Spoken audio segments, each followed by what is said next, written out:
Minha mãe faleceu e meu namorado não quer ir ao funeral dela e nem quer deixar nossa filha ir por causa de religião.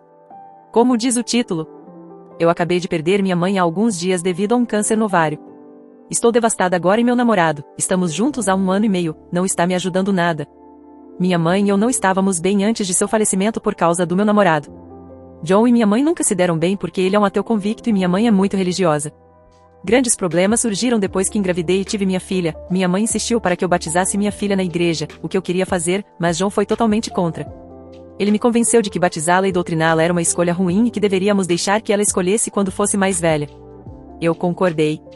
Minha mãe não aceitou bem isso e depois de muitas discussões dolorosas e raivosas, ela cortou contato comigo.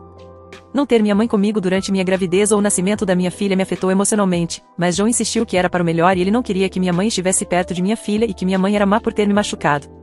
Naquele momento eu estava brava, então concordei. Descobri que minha mãe estava doente há 1 mês, quando ela me ligou e queria conversar. Fiquei horrorizada e toda aquela besteira caiu por terra. Eu tentei aproveitar o máximo de tempo com ela, levei minha filha para conhecer a avó e tentei criar boas memórias com ela. Fico feliz em dizer que nos reconciliamos e minha mãe e eu fizemos as pazes antes dela partir. Eu não quero falar mal do meu namorado, mas John tem sido um pé no saco desde que descobri que minha mãe estava doente. Ele disse, ela mereceu isso. Mas rapidamente se retratou quando viu o quanto isso me deixou brava.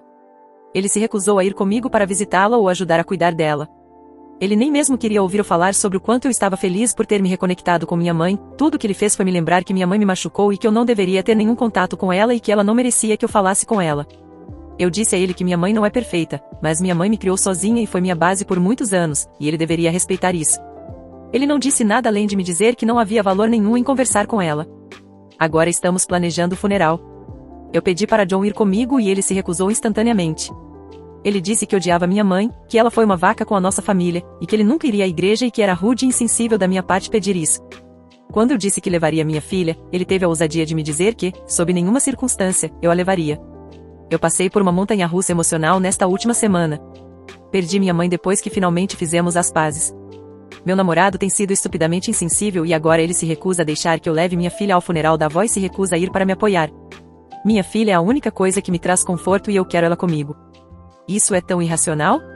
Parece que quanto mais eu insisto, mais ele se recusa e eu simplesmente não aguento mais. Eu não sei o que fazer. A atitude dele em relação a tudo isso está partindo meu coração. Atualização, 5 dias depois. Obrigada a todos que me enviaram condolências pelo falecimento de minha mãe. Tem sido realmente difícil esses últimos dias, mas estou me segurando bem.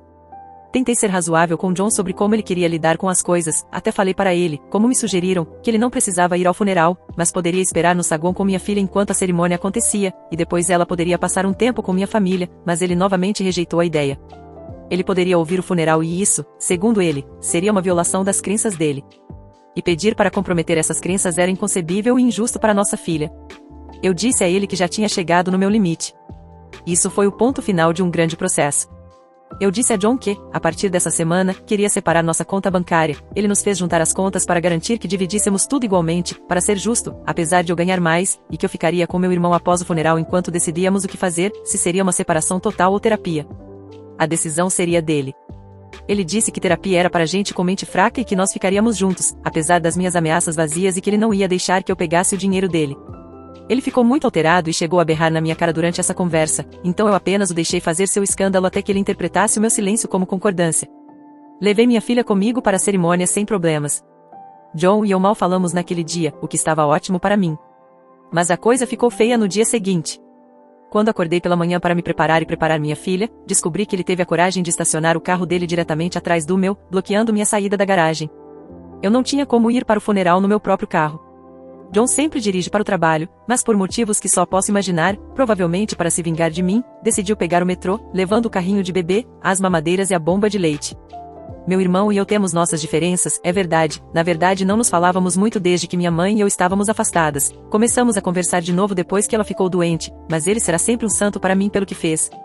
Eu liguei para ele chorando, e ele e minha cunhada chegaram em 20 minutos. Minha cunhada me acalmou e me ajudou a arrumar minha filha, e eles trouxeram mamadeiras extras, um carregador de bebê e uma bomba de leite. Graças a eles, consegui ir ao funeral da minha mãe com conforto, e minha filha foi um anjo durante a cerimônia. Eles me acalmaram e tudo correu perfeitamente, e apesar de eu estar um caco o dia todo, ter minha filha comigo, minha cunhada e até meu irmão para me apoiar me deu paz interior. Decidi que não vou mais tolerar o comportamento insano e controlador de John. Ele teve uma série de desculpas para o que fez, ele até tentou alegar que o carro dele teve problemas, mas eu não quero ouvir nenhuma delas. Eu nunca quis ser mãe solteira, sempre quis criar minha filha em uma família. Mas decidi que seguir sozinha é muito melhor do que fazer isso com esse homem, que não pensou duas vezes em tentar me derrubar enquanto eu estava no fundo do poço. Meu irmão arrumou para que eu conversasse com um amigo dele que é especialista em direito de família essa semana, e vamos seguir a partir daí. Ainda me sinto muito culpada pelo que aconteceu com minha mãe, sinto tanto a falta dela. Espero que, daqui para frente, eu consiga fazer ela se orgulhar de mim, apesar dos meus erros. Resumindo, meu namorado tentou me bloquear na garagem para me impedir de ir ao funeral da minha mãe com minha filha. Meu irmão e minha cunhada me ajudaram. Agora estamos separados e pretendo seguir em frente sozinha. Estou apaixonada pelo meu melhor amigo desde que o conheci, mas acho que ele não sente o mesmo por mim. Nos conhecemos há cerca de 2 anos e eu me apaixonei por ele imediatamente. Eu realmente achei que nossas primeiras saídas eram encontros, até o momento em que ele começou a falar sobre uma garota de quem gostava depois de algumas cervejas. Nesse momento, meu raciocínio foi basicamente, ok, não são encontros, entendi. E segui em frente com a intenção de amizade. O engraçado é que, no fim das contas, ele preenche todos os meus requisitos. Eu nunca me dei tão bem com ninguém, as pessoas ficam chocadas ao descobrir que não nos conhecíamos há anos, nós temos o mesmo humor, gostamos dos mesmos jogos e programas de TV, concordamos em política, queremos as mesmas coisas na vida, tudo bem o suficiente para nos darmos bem, mas ainda com diferenças o suficiente para termos conversas sobre isso. Descobrimos bandas juntos, nos ajudamos com o trabalho e a escrever redações, eu ligo para ele quando estou triste e ambos achamos estranho não nos vermos por uma semana. O problema é que eu estou completamente apaixonada por ele e está começando a chegar a um ponto onde eu não sei o que fazer. Achei que isso iria passar, mas toda vez que o encontro, é como se eu estivesse me apaixonando de novo. Meus amigos passaram de zombar de mim sobre isso para me olhar com pena sempre que o nome dele é mencionado. Minha irmã quer que eu pare de vê-lo. Eu fico uma semana sem falar com ele e acho que estou começando a superar isso, mas sempre que o vejo de novo, tudo volta de uma vez. Eu não sei o que fazer. Está doendo e não está mais divertido. Eu saí com alguns caras incríveis que gostavam de mim, mas meus sentimentos pelo meu amigo estão me impedindo de me apaixonar por outra pessoa. Está começando a ficar patético e, neste ponto, não vejo solução.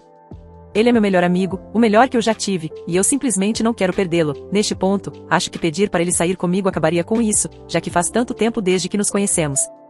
Eu sei que a única maneira, para mim, pessoalmente, de superar alguém é parar de vê-lo, mas eu não quero perder meu melhor amigo. O que está me mantendo nesse dilema são esses olhares que ele me dá. Outros amigos confirmaram que ele faz isso, porque eu realmente estava começando a achar que era coisa da minha cabeça. Sempre que estamos em um grupo, numa festa ou no bar, sempre que olho para ele, parece que ele está sempre olhando para mim. E esses contatos visuais duram tempo demais para ser normal. Tipo, uns bons 6 ou 7 segundos apenas olhando um para o outro através da mesa, da sala ou do bar. E ele faz esse sorrisinho. Nunca vi ele fazer isso em nenhuma outra situação. Eu não sei o que isso significa. Não faço ideia de por que fazemos isso ou como começou, mas é o último maldito prego nesse caixão de desesperança em que estou enterrada agora. Eu não sei se estou louca interpretando tudo errado, o que é muito provável, ou se eu deveria tentar e convidá-lo para sair, mesmo que isso possa arruinar a amizade, ou simplesmente parar de vê-lo, ou continuar e esperar que esse sentimento desapareça em algum ponto no futuro distante. Estou tão frustrada que quero chorar. E já chorei. Muito. Eu simplesmente não sei o que fazer aqui. Atualização, 5 anos e meio depois. Um pouco mais de 5 anos atrás, fiz uma postagem aqui pedindo conselhos sobre como lidar com meu amor não correspondido e extremamente doloroso pelo meu melhor amigo. Honestamente, eu tinha esquecido completamente disso até fazer um reset de senha em outra conta e vi meu antigo nickname entre os resultados de pesquisa no meu e-mail. Mas, enquanto li a postagem, me lembrei o quão confortante e assustadoras as respostas foram, sendo praticamente unânimes em me dizer, convida ele para sair. O que me deu um pavor mortal. Desculpem, isso não é bem uma atualização feliz, mas, eu não sei. Foi estranho ver algo que escrevi em uma vida que parece ser de outra pessoa, e as pessoas que responderam pareceram tão genuinamente gentis e tentando ajudar, que eu meio que sinto que devo uma atualização de alguma forma. E só para recapitular, com o retrospecto, eu realmente estava apaixonada por esse homem e estava há uns 2 anos. Tipo, apaixonada de verdade, com todo o coração. Lutando para respirar quando ele falava sobre outra pessoa, mas ainda torcendo por ele porque ele merecia a felicidade, com níveis de amor. Se isso soa um pouco como obsessão para você, é porque provavelmente era. A questão do amor não correspondido, o que realmente é difícil, é que é extremamente difícil seguir em frente, mas até você conseguir seguir em frente, seu cérebro continua obsessivo sobre isso a ponto de ser impossível fazer qualquer coisa. já fazia 2 anos disso quando fiz aquela postagem, 2 anos de saudade e dor e uma pilha crescente de esperanças esmagadas, e acho que eu estava ficando um pouco maluca, constantemente oscilando entre borboletas e euforia de amor quando estava com meu amigo e a sensação esmagadora de rejeição toda vez que ele dizia tchau. E a obsessão por coisas como quanto tempo ele me olhava, quanto tempo ele deixava o abraço durar, quão rápido ele respondia às minhas mensagens, coisas que poderiam tanto fazer ou quebrar meu dia dependendo da resposta. Agora, a atualização real, depois dessa introdução. Cerca de 1 mês e meio depois de eu ter feito aquela postagem, ainda tentando me convencer a finalmente convidar ele para sair, eu acabei me tornando uma das organizadoras principais de um evento na universidade onde eu estava estudando na época. Resumindo, a pessoa que estava me gerenciando não era nada gentil, eu estava extremamente sobrecarregada com o evento além de escrever uma tese, e estava igualmente estressada na minha vida pessoal devido toda a situação com meu melhor amigo, e acabei passando por um caso bastante grave de burnout. Adicionando a tudo isso, eu desenvolvi um vício em álcool para tentar lidar com tudo, e também estava experimentando o que provavelmente era uma psicose paranoica induzida por tóxicos, eu era um caos. Acabei voltando a morar com meu pai em setembro e passei cerca de 1 ano fazendo nada além de dormir, chorar, jogar Skyrim e ir para reabilitação e terapia. No início de 2021, voltei para a faculdade, aos poucos, comecei a me recuperar. Fiquei sóbria desde 2020, a paranoia não desapareceu completamente, mas agora é mais administrável. Eu costumava achar que meu senhorio me escutava através de um dispositivo de medição de radônio, e pelo menos isso acabou, e acho que encontrei um equilíbrio entre trabalho e vida pessoal que me ajuda a não me sobrecarregar ou entrar em uma letargia no meu tempo livre por ter tempo demais de folga. Foi longo e doloroso, mas eu consegui. Se você está se perguntando onde estava o meu melhor amigo durante tudo isso, eu honestamente não sei. Fui olhar nossas mensagens de texto, e pelo que posso ver, ele tentou me ligar algumas vezes no início de setembro, eu não respondi, e depois nada até mais ou menos o Natal, quando ele perguntou se eu queria o encontrar algum dia. Eu disse que sim, mas nunca segui com isso. Ele não me mandou mais mensagens desde 4 de janeiro de 2020. Agora, para ser clara, eu não culpo ele por não ter tentado entrar em contato mais vezes. Meu silêncio foi o que matou a amizade. Eu sei disso, porque também matou todas as outras amizades que eu tinha na época.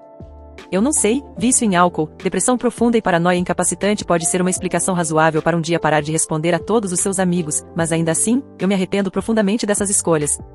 Se eu fosse fazer uma postagem sobre relacionamentos hoje, seria sobre como diabos você pede desculpas depois de um comportamento assim, 5 anos depois. Desculpe. Sinto que isso está começando a se tornar um diário. Vou parar minhas reflexões por aqui. Então, sobre o meu amor pelo meu melhor amigo, com alguns anos de retrospectiva e terapia. Eu não acho que eu estava apaixonada por ele. Acho que estava apaixonada pela ideia dele, e definitivamente estava obcecada, mas olhando para trás, eu não sei. Parte de mim gostava genuinamente do fato de que essa era uma pessoa que claramente não estava interessada em mim, sinceramente, se ele estivesse, eu ficaria chocada em saber, porque ele passou 2 anos e meio ignorando as tentativas muito óbvias que eu fiz para aprofundar a relação. Alguns exemplos incluem ele dizendo que estava esperando pela pessoa certa, eu respondendo às vezes sinto que já encontrei. Você já sentiu isso? E ele respondendo não, não acho. Eu seguindo com talvez você só não saiba, o coração é estranho às vezes, e ele dizendo, tenho certeza de que eu saberia. Uma vez, conversamos sobre por que as pessoas se apaixonam, e eu realmente tentei convencê-lo de que uma amizade profunda era tudo o que você precisava, enquanto ele insistia que precisava haver atração sexual também. Eu tentei convencê-lo a fazer aquele teste, 36 perguntas que levam ao amor, comigo. Eu ficava tentando arranjar desculpas para segurar a mão dele, descanse em paz, minha carreira de leitora de mãos, você era nada mais do que uma tentativa disfarçada de tocar os dedos dele, e ele, decididamente, nunca concordava. O mesmo se aplicava a abraços, toques no braço e sentar muito perto quando saíamos para eu ouvir ele melhor, o que ele normalmente respondia dizendo devemos sair para você poder me ouvir melhor, caso esteja muito barulho aqui dentro. Muito atencioso, mas definitivamente não era esse o objetivo. Uma noite, quando estávamos sozinhos no meu apartamento depois de um evento do clube, depois de um olhar compartilhado particularmente longo, perguntei o que ele estava pensando naquele tom suave de não quero quebrar a ilusão que você usa quando está realmente perto de alguém de quem gosta, e a resposta dele foi, não sei se concordo que a metáfora do Geert sobre piscar faz tanto sentido assim. Para contextualizar, nós tínhamos brigado sobre isso mais cedo naquela noite, já que tínhamos lido um artigo sobre isso na aula. Eu realmente não esperava que isso voltasse à tona naquele momento. Outra noite, quando estávamos juntos e havia muitos olhares e risadinhas de perto, e ele me puxou para um lado pela mão para conversar sobre algo, meu coração disparando, para então perguntar se eu sabia se uma das minhas amigas estava solteira, porque ele achava ela realmente muito fofa e achava que ela tinha ficado olhando para ele a noite toda. Olhando para trás, pelo menos algumas dessas coisas são meio engraçadas.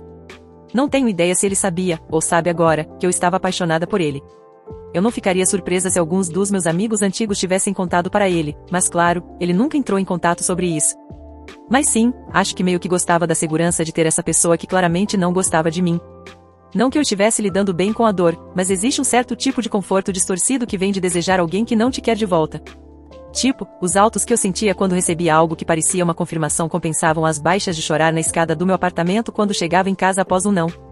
Hoje, eu só sinto muita pena dele e vergonha de mim mesma.